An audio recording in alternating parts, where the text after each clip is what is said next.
Et si tout ce que vous connaissez, le temps, l'espace, même votre propre corps, n'était qu'un tour de passe-passe, orchestré par des règles que personne ne peut voir? La physique quantique n'est pas juste une branche bizarre de la science moderne. Elle est sur le point de vous montrer que le monde que vous croyez réel pourrait simplement ne pas exister. La plus grande découverte en physique quantique n'est pas une nouvelle particule ou une idée élégante. C'est le fait qu'au cœur de l'univers, il pourrait n'y avoir rien du tout. Pendant longtemps, nous avons pensé que nous vivions dans un monde solide et prévisible, régi par des règles fixes. Mais le monde quantique est tout sauf prévisible. Ici, de minuscules fragments apparaissent de nulle part, se parlent instantanément à des distances impossibles et ne se manifestent que si quelqu'un les observe. Ce n'est pas de la science-fiction, c'est la vérité, le fondement de la mécanique quantique, connue des scientifiques comme l'idée la plus précise que l'humanité ait jamais créée. Mais plus elle devient exacte, plus le gouffre qu'elle ouvre sous nos pieds est terrifiant. Einstein l'a appelé « action fantôme à distance ». D'autres préfèrent parler de réalité instable. Mais la vérité est simple. Nous vivons dans un monde de possibilités où tout, absolument tout, dépend de quelque chose que personne ne peut entièrement expliquer. Et voici le plus fou. Votre propre esprit pourrait être en train de créer l'univers autour de vous, façonnant la matière, le temps et même les règles de la nature. Si cela vous semble effrayant, c'est parce que ça l'est. Mais c'est aussi assez génial. L'univers n'est pas seulement quelque chose que vous voyez, c'est quelque chose que vous pourriez aider à construire.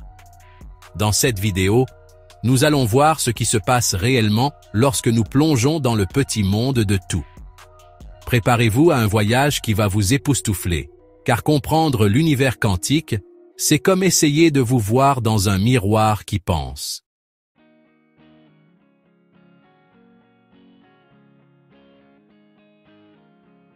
En regardant le ciel nocturne, on apprend à quel point nous sommes minuscules dans l'univers. Les experts disent que l'univers observable contient plus de 200 milliards de galaxies, chacune avec des centaines de milliards d'étoiles, et peut-être même des billions de planètes. La Terre, avec toute sa vie et son histoire, n'est qu'une petite chose minuscule dans le système solaire. Et ce système solaire n'est qu'un fil invisible dans la galaxie de la Voie lactée. Quand on pense à l'immensité de l'univers, il devient clair à quel point nous sommes petits et à quel point nous comprenons peu de quoi l'univers est fait. L'astronomie moderne, avec des télescopes comme le James Webb, nous emmène toujours plus loin dans le grand tableau, capturant la lumière de galaxies qui se sont formées seulement quelques millions d'années après le Big Bang. À chaque nouvelle photo, nous voyons à quel point le cosmos est actif.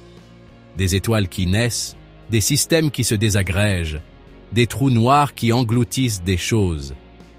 Mais il y a un autre univers que nous ne voyons presque jamais, non pas vers le haut, mais vers le bas. Un monde invisible, où les règles sont différentes et où des choses étranges se produisent tout le temps. C'est l'univers quantique. Et c'est là que réside la découverte la plus étonnante de la science.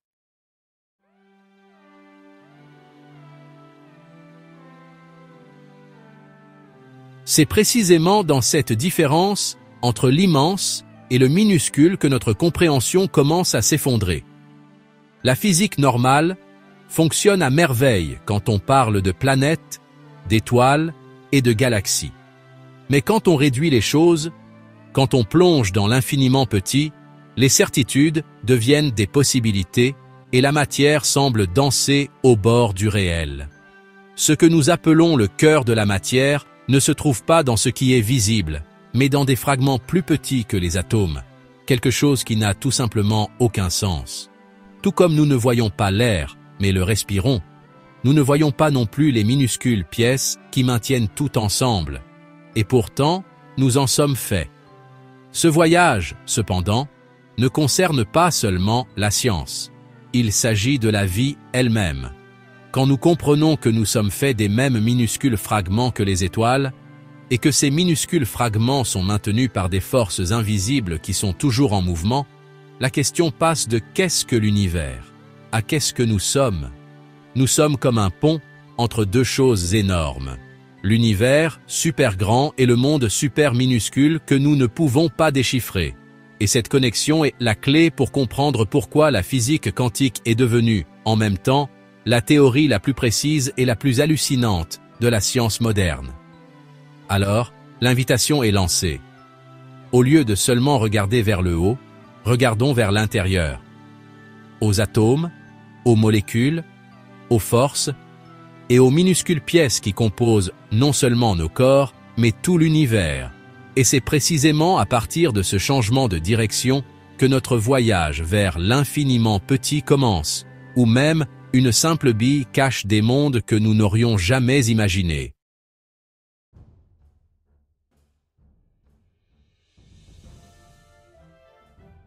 Notre voyage dans le monde quantique commence par l'observation de la taille des choses. Imaginez une petite bille, quelque chose de tout à fait normal, qui tient juste dans votre main. À côté, un grain de sel semble minuscule. Si nous devenons encore plus petits, nous trouvons des cellules, qui mesurent environ 1 micromètre. Plus bas, il y a des parties de cellules, des protéines et des molécules. Chaque étape de ce voyage dans le monde minuscule nous révèle non seulement des choses plus petites, mais aussi de nouvelles façons dont elles agissent, devenant plus complexes et moins évidentes. Ce qui ne peut être vu cesse d'être insignifiant et devient la base de ce qui peut être vu. À ce niveau, la vie continue de s'épanouir. Des millions de petits germes vivent sur notre peau, et des groupes d'acariens se promènent même dans nos cheveux. Pour chaque cellule humaine, il y a environ une petite cellule germinale qui vit avec nous. Ces êtres vivants minuscules font partie d'écosystèmes entiers, fonctionnant comme des éléments super importants de la vie. Ainsi, les choses que nous ne remarquons pas parce que nous ne pouvons pas les voir jouent un rôle important dans le maintien du fonctionnement de tout ce que nous connaissons. Le monde quantique commence à apparaître non seulement comme une grande idée, mais comme le fondement réel de la biologie, de la matière, et même de nos pensées.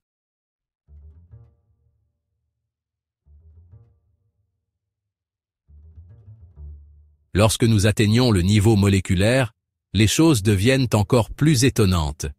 Les connexions entre les atomes, qui forment les molécules, ne sont pas de simples crochets physiques. Non, ce sont des champs de force, des zones où l'électromagnétisme exerce son pouvoir. L'univers, à ce niveau, n'est pas solide. C'est un réseau d'interactions en mouvement où tout vibre et danse constamment. Les molécules se plient, tournent, se brisent et se reforment, le tout en une fraction de seconde. Et derrière tout cela, les électrons sautent entre les niveaux d'énergie, s'élançant autour de noyaux instables de manière que l'on ne peut que deviner. Ici, les règles de la mécanique quantique prennent le contrôle. Ce saut du monde normal au monde quantique est un point de non-retour. La façon dont les choses ont habituellement un sens ne fonctionne tout simplement plus. Les particules agissent comme des ondes, les ondes se transforment en particules. Et tout semble être à deux endroits à la fois jusqu'à ce que vous le regardiez. Voyager dans le monde minuscule nous fait reconsidérer non seulement nos idées, mais aussi la façon dont nous les exprimons. Ce que nous appelons une chose n'est plus fixe, c'est en constante évolution, instable, et dépend de celui qui l'observe.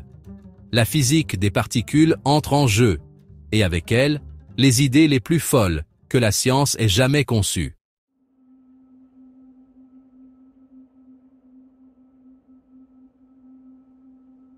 Et si jusqu'à présent nous avons parlé de molécules, la couche suivante nous mène encore plus en profondeur, aux atomes eux-mêmes. En eux, nous découvrons que la solidité du monde n'est qu'une illusion, maintenue par des espaces vides et des forces quantiques. C'est ici que les électrons commencent à disparaître, les noyaux commencent à trembler, et tout ce que vous pensiez être vrai s'effondre simplement. C'est un univers où tout est, en même temps, partout. Il est temps de franchir cette ligne et de découvrir ce qu'il y a vraiment à l'intérieur de ce que nous avons appelé matière pendant si longtemps. Atteindre les atomes, c'est comme franchir une frontière vers un type de réalité complètement nouveau. Chaque atome a un centre super petit, super dense, entouré d'un nuage d'électrons.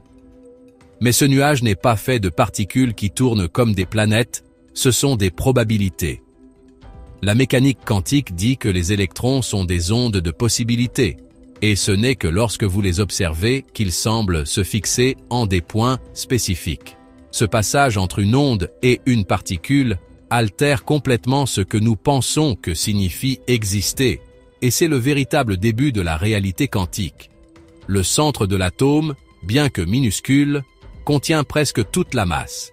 Il est composé de protons et de neutrons, dont nous parlerons plus en détail dans la partie suivante. Or, les électrons, bien que légers, sont ceux qui donnent à chaque élément ses propriétés chimiques. Tout ce qui est solide, coloré ou réactif dépend de ces particules qui orbitent sans orbite, nageant dans des champs quantiques. Ils sautent entre les niveaux d'énergie, émettant des photons, les particules de lumière, et façonnant l'apparence de l'univers visible. À ce niveau, la matière danse au rythme de forces invisibles et imprévisibles.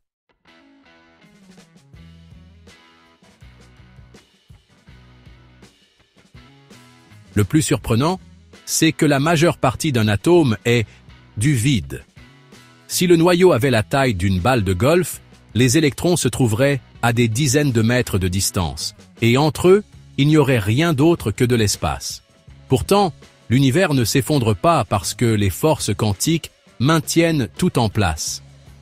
Les lois qui rendent cela possible, comme le principe d'exclusion de Pauli, empêchent les électrons d'être au même endroit, créant ainsi résistance et stabilité.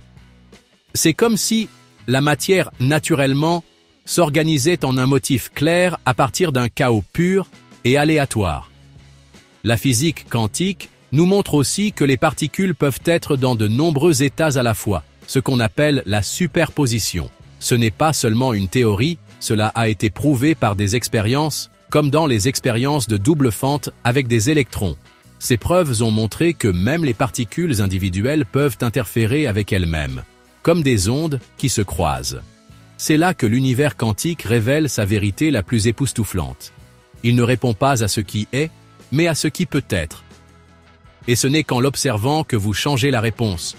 Ce n'est que le début. Parce que quand vous plongez au-delà de l'électron, quand vous traversez le noyau et regardez à l'intérieur des protons et des neutrons, vous trouvez encore plus de couches de mystère. Les quarks, les gluons et les fluctuations du vide commencent à se manifester. La physique des particules entre sur son territoire le plus profond et la structure de la réalité devient encore plus délicate et étonnante. La prochaine étape est de découvrir ce qui maintient tout cela ensemble, même si rien ne touche réellement rien.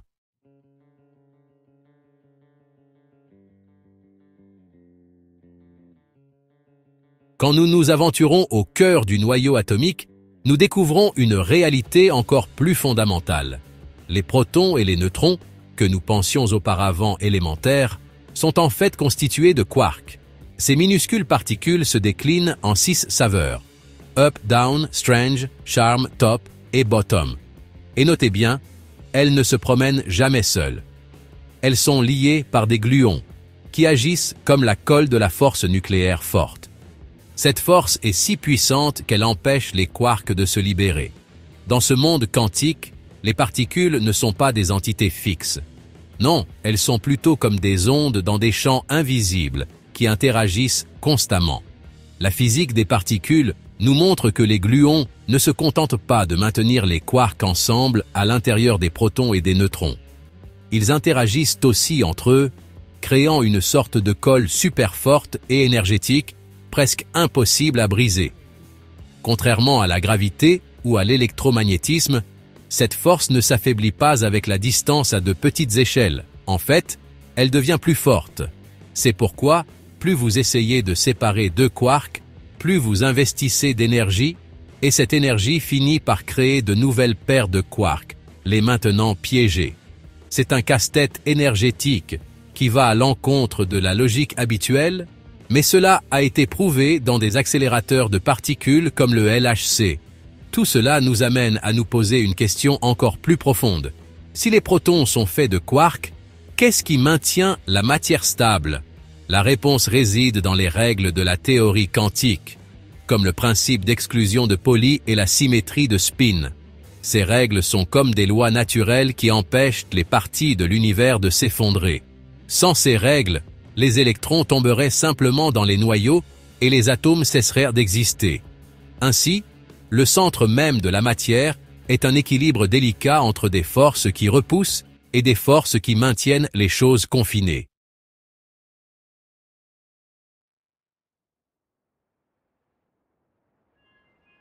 Ces minuscules composants sont aussi fondamentaux qu'invisibles. Nous ne pouvons pas les voir directement, mais nous découvrons leur existence en observant des collisions de très haute énergie.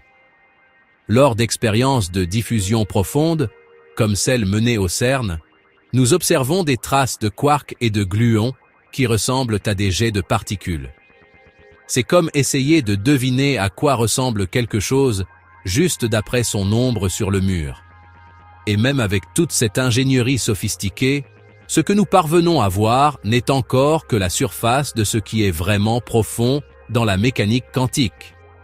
Si nous pensions que comprendre l'atome était atteindre le fond de l'univers, nous réalisons maintenant que nous ne faisions qu'effleurer la surface. Qu'y a-t-il sous les quarks? Qu'est-ce qui maintient stables les petites fluctuations à des échelles si minuscules?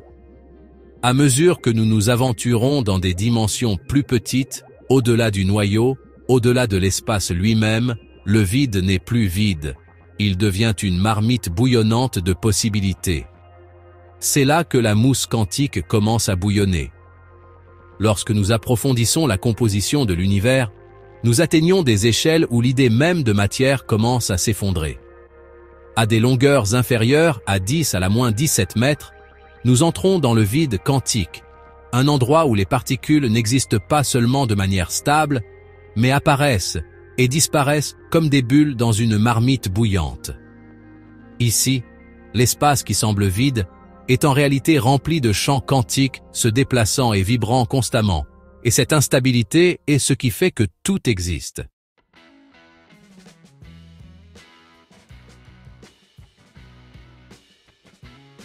Ces hauts et ces bas ne sont pas que des idées. Les preuves de la physique des particules montrent qu'en réalité, rien ne vibre avec de l'énergie. De petits morceaux et anti-morceaux apparaissent pendant une seconde avant de s'annihiler mutuellement. Cette chose, appelée mousse quantique, a été imaginée par John Wheeler et est une idée majeure dans notre compréhension de l'univers aujourd'hui. La composition de l'univers, à ce niveau, ressemble à un océan sauvage, où des événements quantiques rapides façonnent le monde que nous voyons ensuite à plus grande échelle. L'énergie dans l'espace vide est si concentrée que, en théorie, elle a assez de jus pour créer des univers entiers. La grande question est, pourquoi cette énergie ne se transforme-t-elle pas en un désordre tout le temps? La réponse pourrait résider dans la façon dont les champs quantiques s'équilibrent, où la bonne énergie des particules est égalée par la mauvaise énergie de leurs opposés. Cela rend l'énergie totale pratiquement nulle, mais avec des possibilités infinies, le véritable terreau fertile pour créer l'univers. En bref, cela signifie que tout ce que nous connaissons, des étoiles aux connexions dans nos cerveaux, pourrait avoir émergé de ces ondulations dans ce champ. Et ce qui est encore plus fou, ces ondulations n'ont pas de raison connue. Elles se produisent simplement en raison du fonctionnement de la théorie quantique, suggérant que l'univers n'a pas besoin d'aide extérieure pour exister. Cette idée modifie les grandes questions anciennes. Au lieu de « qui a tout créé ?», nous commençons à nous demander « pourquoi tout reste-t-il stable au sein du néant ?»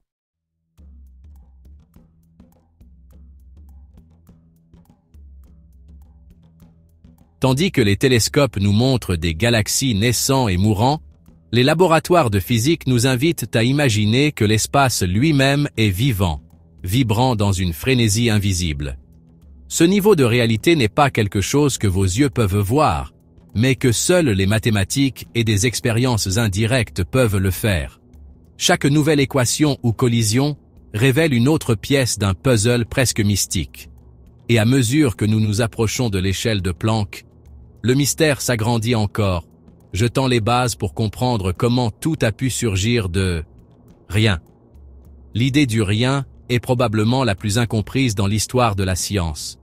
Le vide quantique, cette toile invisible qui remplit l'univers, n'a jamais été vide.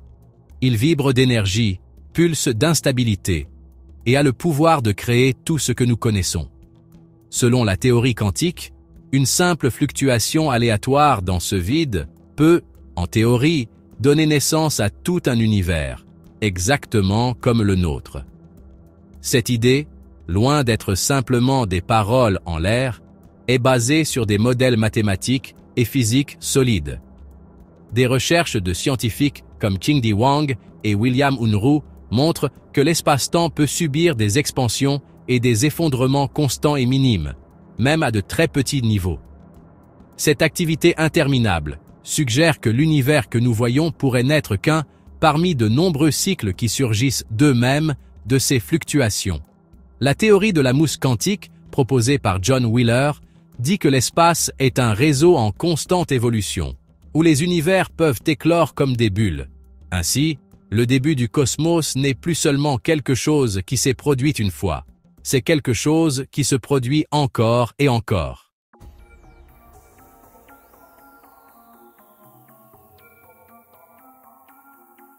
Le Big Bang, dans cette interprétation, n'était pas l'explosion de quelque chose de contenu, mais l'expansion rapide d'un point où les lois de la physique se sont brisées et se sont reformées. Cela signifie que l'univers aurait pu surgir d'un état d'énergie zéro, où la matière et l'antimatière s'annulent mutuellement, sans nécessiter un créateur externe. La physique quantique offre une réponse qui, bien qu'étonnante, a du sens. L'univers est né parce qu'il le pouvait, parce que les probabilités dans le vide l'ont permis. Cependant, cette façon de penser va à l'encontre de centaines d'années de philosophie et de foi. Si tout peut venir du néant, quel est le problème avec la cause et l'effet? La science suggère qu'au niveau quantique, la cause et l'effet peuvent être remplacés par la pure aléatoire. Les choses se produisent sans raison claire, une rupture totale avec la logique traditionnelle. Même ainsi, l'univers qui émerge de ce changement est régi par des lois constantes, qui permettent l'émergence de choses complexes, la vie et, curieusement, des êtres qui peuvent tard se demander d'où ils viennent. Avec cela, la science ne change pas seulement la façon dont nous voyons la création, mais elle nous place également au centre de l'équation cosmique.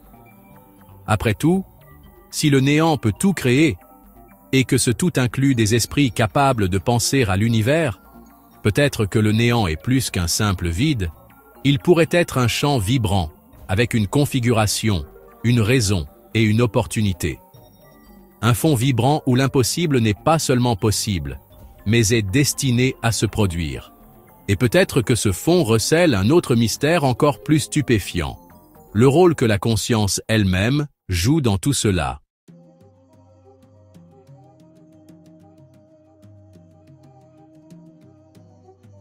Au cœur de la mécanique quantique se trouve une affirmation aussi étrange que révolutionnaire. La réalité n'est pas figée tant que quelqu'un ne la regarde pas. Le principe d'incertitude de Heisenberg nous montre que nous ne pouvons pas connaître simultanément la position d'une particule et sa vitesse. Du moins pas avec une précision parfaite. Ce n'est pas seulement parce que notre équipement est limité, non. C'est quelque chose de fondamental à l'univers quantique lui-même. Chaque particule, tant qu'elle n'est pas mesurée, est comme une vague de possibilités, et non quelque chose de solide et défini. Ainsi, la réalité ne prend forme que lorsque nous l'observons. Cette idée a des implications très profondes. Lorsque nous mesurons un électron, nous faisons s'effondrer sa fonction d'onde, le forçant à choisir un état parmi de nombreux possibles. Mais qu'est-ce qui le pousse à choisir? c'est là qu'intervient la conscience. De nombreux physiciens, comme Eugene Wigner, suggèrent que l'observateur joue un rôle clé dans cet effondrement. Cela ouvre la porte à l'une des connexions les plus controversées entre la physique et la philosophie. Que la conscience influence, ou même détermine, la réalité quantique. Ainsi, nous ne sommes pas seulement en train de regarder l'univers, nous aidons à le créer. L'intrication quantique ajoute une autre couche mystérieuse à cette image. Les particules intriquées partagent des états, même si elles sont à des milliards de kilomètres de distance. Si l'une est observée, l'autre réagit immédiatement, défiant la vitesse de la lumière et l'idée d'être en un seul endroit. Le physicien John Bell a démontré mathématiquement que ces connexions ne peuvent pas être expliquées par des facteurs cachés. En laboratoire, des expériences comme celles réalisées par Alain Aspect ont prouvé que cette action fantôme à distance est réelle et mesurable.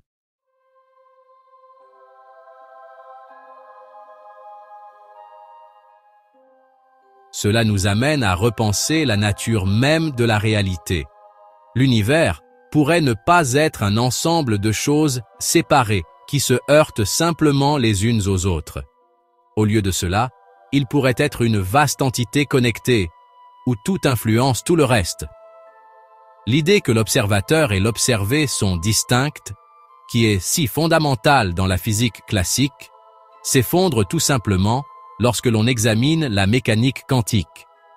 Ce que nous percevons comme un univers solide et séparé pourrait n'être qu'un effet de l'échelle à laquelle nous observons les choses, qu'elles soient grandes ou petites.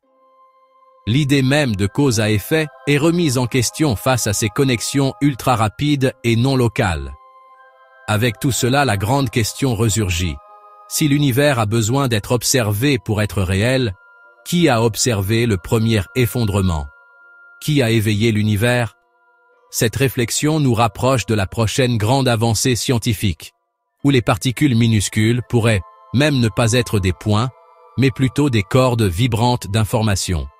Et s'il existe des entités encore plus fondamentales derrière ces cordes, nous ne faisons peut-être que gratter la surface de ce qui existe réellement.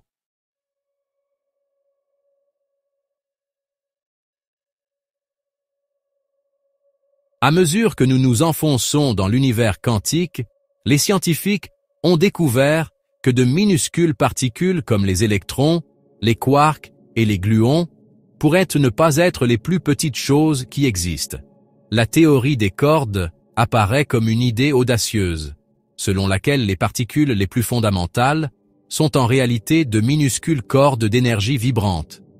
Ces cordes seraient super minuscules, de l'ordre de 10 puissance moins 35 mètres, et chaque façon dont elles vibreraient donnerait une particule différente. Selon cette idée, tout dans l'univers, de la lumière aux galaxies, est comme une chanson vibrante sur une scène cachée. L'intérêt de la théorie des cordes est qu'elle peut unir toutes les forces de la nature, même la gravité, sous une seule et même grande idée. Mais cette idée nécessite quelque chose qui ne semble pas avoir de sens au premier abord. Des dimensions supplémentaires, en plus des 3 dimensions spatiales, et de la dimension temporelle que nous connaissons.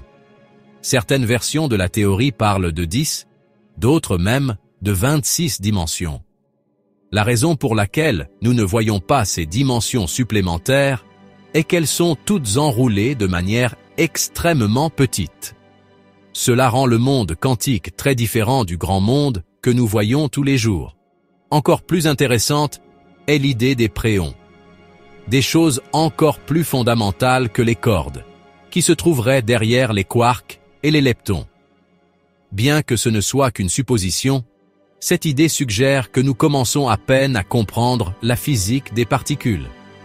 Si les préons existaient, cela signifierait que même la structure vibratoire des cordes a une base plus profonde. La physique des particules, de cette manière, est comme une carte inachevée d'un endroit que nous ne comprenons pas encore complètement. Le cœur de la matière pourrait bien n'être que des formes d'énergie pure.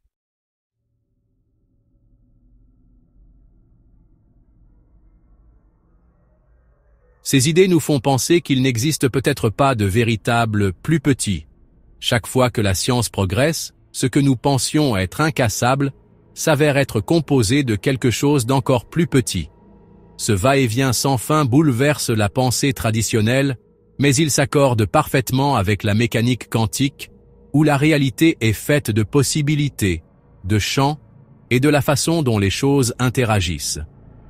L'univers ne serait pas fait de choses, mais de connexions, des motifs, des ondes, des champs d'information qui ne se manifestent que dans certaines conditions. La réponse est aussi sauvage que belle. Ce que nous croyons être réel n'est qu'une invention basée sur notre taille. Comme nous vivons au milieu, entre le super grand et le super petit, nos sens ont appris à ignorer les extrêmes. Ainsi, nous sommes des personnes de taille moyenne dans un univers qui fonctionne à tous les niveaux possibles. Le véritable voyage dans l'univers quantique n'a pas besoin de vaisseaux spatiaux, seulement d'un esprit ouvert. Et peut-être, dans ce voyage, la plus grande découverte ne sera pas sur ce qu'est l'univers, mais sur ce que nous sommes en lui.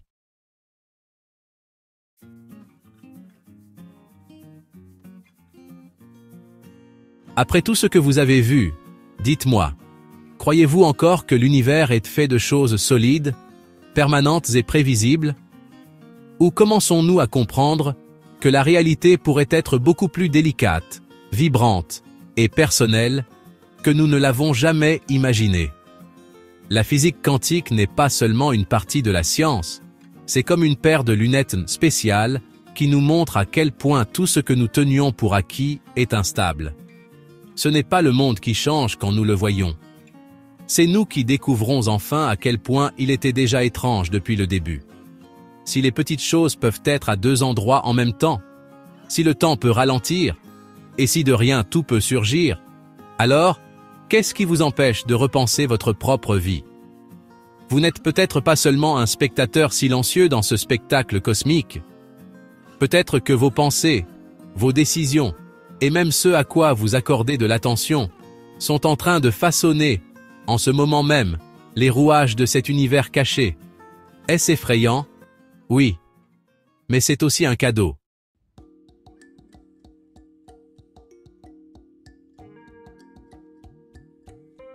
Désormais, chaque fois que tu toucheras quelque chose, souviens-toi qu'il est fait de champs invisibles, dansant dans un espace qui n'est jamais vide.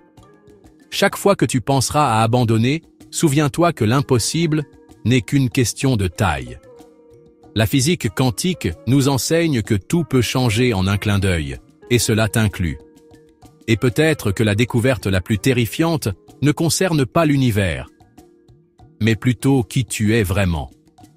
Alors dis-moi, qu'aimerais-tu découvrir d'autre dans cet univers si étrange et si fascinant? Laisse ton commentaire ci-dessous. Partage cette vidéo avec quiconque est encore bloqué par ce que ses yeux peuvent voir. Et, bien sûr, abonne-toi à la chaîne. Clique sur la clochette pour continuer ce voyage avec moi, car dans le monde quantique, chaque observateur compte. Et tu en es un.